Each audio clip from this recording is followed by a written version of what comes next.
The 10,000 seat arena.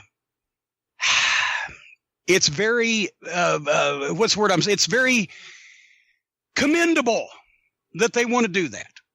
If they get CM Punk, they've sold their 10,000 seats. If they get Bryan Danielson and it's in the right market, they might come close because a lot of people will fly, right? If they just try to do it with their cast of comedy fucking stars, I got news for you, boys. I've run arenas. Maybe it didn't seat 10,000, but close. And I put more than 5,000 in on a couple of occasions. And it ain't easy. And you really have to have a great local promotion. You really need local television. And you've got to have the right time and the right place and et cetera, et cetera.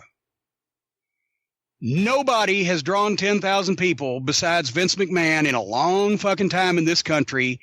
And like I said, unless you get Punk or Danielson in the right place to come close, or the right building at the right time with the right local promotion, and you better get some fucking radio DJs that really like wrestling and want to be involved. And I'm sure none of you will mind involving non-wrestling people and smartening them up.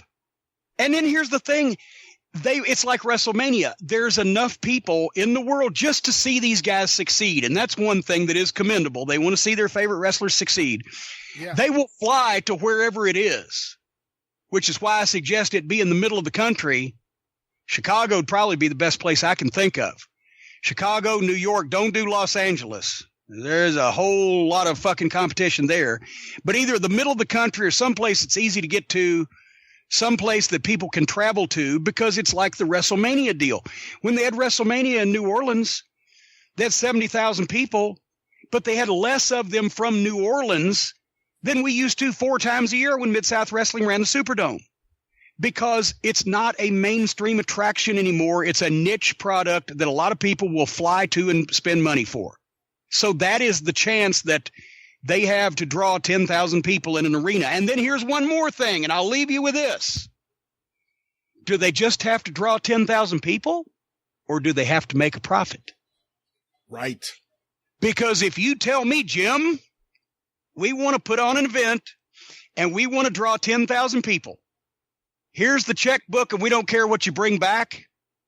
Give me 4 months, just sign the building contracts. I'll draw you 10,000 fucking people, but it won't make a profit. And I guarantee you, if they do whatever size of crowd that they do, without television, without a territory and angles and et cetera, without access to the really top talent that everybody knows, do it once and then do it again.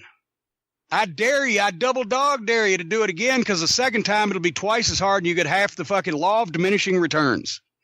That's why it was so remarkable what the territories were able to do in drawing that many people over that long a period of time, that often, because they were in the markets, they knew what the people liked, they had the TVs, they had the promotional vehicle, and the people fucking believed it and wanted to go see what was going to happen.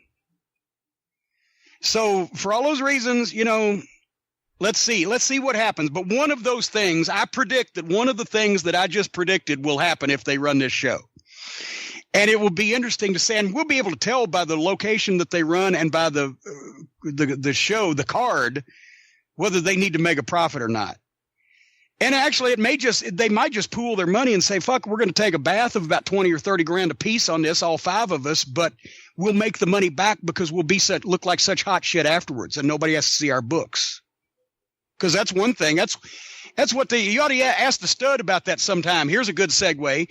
Ask the Tennessee stud about that sometime, because that's what his family was geniuses at. They would go in, open up a territory, hot shot it, and then sell it to somebody. And then they'd go off and open one somewhere else, and the fucking guy who bought it would be like, wait a minute, what the fuck happened? All of my business is hitting the fucking basement, because they hot-shotted it to get it up and made it look good, and then they made their money by selling it.